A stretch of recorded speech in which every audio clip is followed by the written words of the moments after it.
Yo, what's up, guys? Dimes HG here, and today, Erik Ten Hag, the GOAT is back, the King is back, breaks his silence after 4 months from being sacked from Manchester United, and he's going to offer some advice to Ruben Amorim as he has just joined Manchester United. Now, obviously, Erik Ten Hag has come out and broken his silence, so he's having an interview with SEG Sports, which is going to come out tomorrow, but he dropped some things in the interview which are interesting, and I'm going to make a video about it. Erik Ten Hag had this to come out and say. Erik Ten Hag has spoken out for the first time since being sacked by Manchester United, delivering what can be easily seen as a message or a warning of advice to his successor, Ruben Amorim. Erik Ten Hag, I'm going to keep it $150 with you, dog.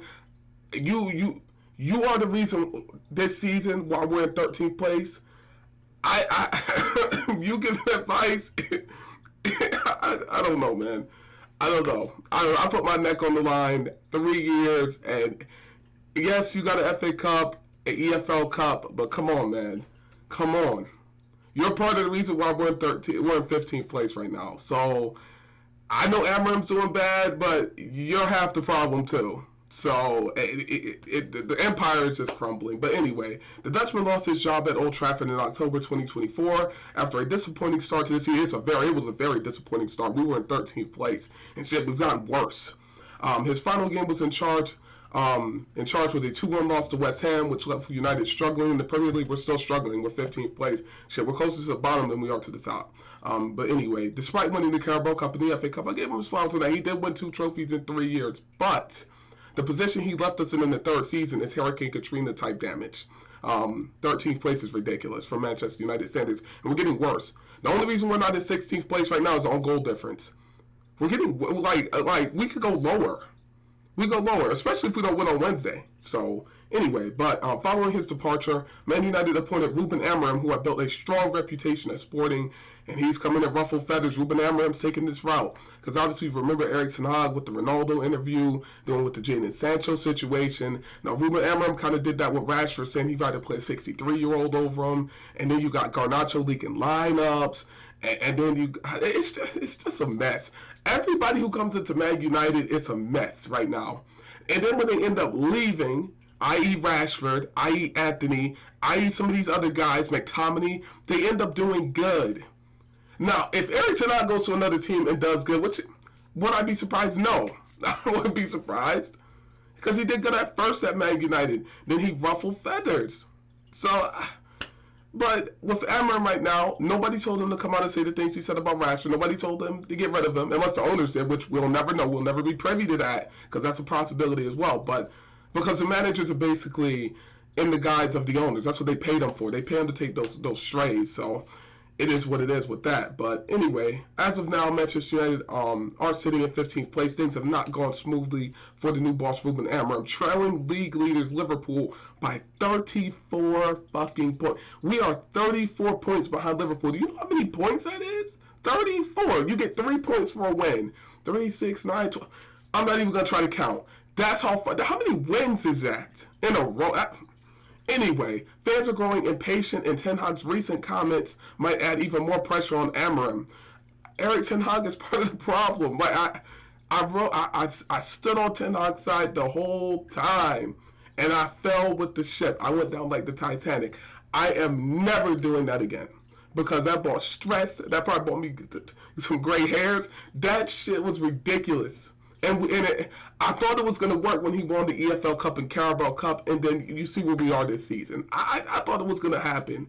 I thought I had it. I thought I was going to catch my dad. I thought I was going to catch people flat-footed in this aha moment, and this shit just did not work. And here he is making... Now he's coming out talking in podcasts now. He's going to be dropping it tomorrow with SEG Sports.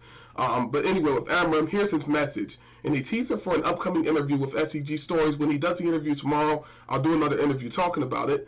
Ten Hag reflected on his time at United and appeared to send a direct warning to Amorim. We've had many highs at Man United. Yeah, winning the 2 trophies, yeah. But as I always say, there's always room for improvement. Good is not good enough. It sure isn't. I mean, you got to win the title. You got to win the Champions League, the EFL Cup, and that FA Cup for Manchester United is not high enough standard.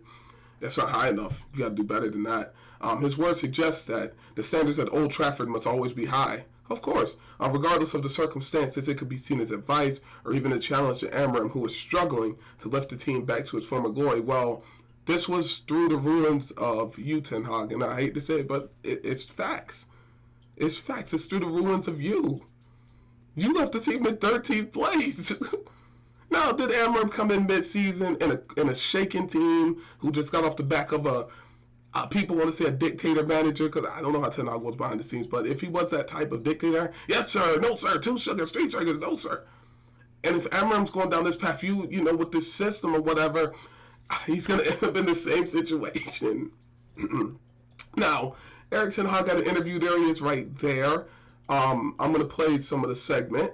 This is him. He's dropped a little teaser trailer. I have already decided for myself that he's not doing anything to the 1st of July, so he's not coming back into work until next season. So it'll be interesting to see what team he goes to. He's getting his makeup done. What the fuck? If there's one thing I miss, it's Old Trafford. This is what he had to say. He's talking in Dutch. You're always working towards the horizon, but you never get the circumstances, highs, and then it doesn't fit, because I always say there's room for improvement, and good is not good enough. You could do better. That's pretty much it. So that's pretty much all that he's going to be talking about.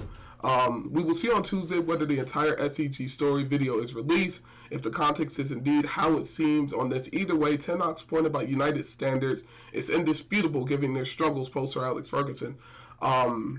But Ten Hag in the 3rd season, you're part of the problem. Look how many managers have fallen since Sir Alex Ferguson in 2013. If you count what's that guy's name? Carrick. Who's the other one? The other caretaker, Van Nistelrooy, and the other guy, Ragnick. We're like 8 managers, man. I mean, they don't count because they stayed like 2 or 3 games, 4 games. So those don't count. Here's one thing he misses about Man United. If there's one thing I miss, is Old Trafford. Despite being linked to clubs like Ajax, Borussia Dortmund, so he'll go back to Ajax, the team he was formerly on, Borussia Dortmund and Feyenoord. Ten Hag has confirmed that he will not return to management until July, so he's taking a break. I don't blame him. That's what Man United does to you. I'm calling it out. Ruben Amorim's going to be bald by the time he leaves, if he stays for an extended period of time, because he's already looking to the skies like he wants to be swallowed up, like by the earth. Because even in the game, he's just looking to the sky like, what the fuck is wrong with these guys, man? It's crazy. He's not going to take a job till the new season. Meanwhile, Manchester United will try to get back on track when they face Ipswich Town. What track are we getting on? In the Premier League, the season is irrelevant. All the rest of these games mean nothing. We might an achievement for Man United right now is to get the 40 points.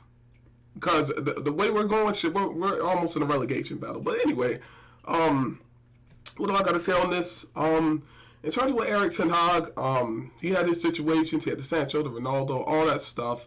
And I ended up dying on that sword. He ended up falling and crashing down. Being 13th place, and what was it? October is indisputable. Like, you can't keep going down that path. And at least we're still in some cup competitions this season, but I don't know if we go into cup competitions playing the way we've been playing, we're going to get knocked out immediately. So, but anyway, let me know what you think about what Erik Ten Hag had to say down below. He didn't really say too much. He got a bunch of easy questions. It'll be interesting when the full interview comes out, but these are easy-ass questions. I'll be asking him, hey, Erik Ten Hag, so what went on with the Ronaldo situation back in 2020? So it's been long enough. What went on with that situation back in 2022? Bam! Hey, Erik Ten Hag, what went on with the Jadon Sancho situation? Why did you have him outside eating lunch in his car? I'm asking questions. I'm not going to be asking, well, what team are you going to go to next year? Those are just filling questions. What do you miss about Man United? Oh, I miss the stadium. See, that's cool and everything, but those are filler questions. It's like they're almost pre-written. I'm going to ask something different, but that's just me, though. Let me know what you think down below.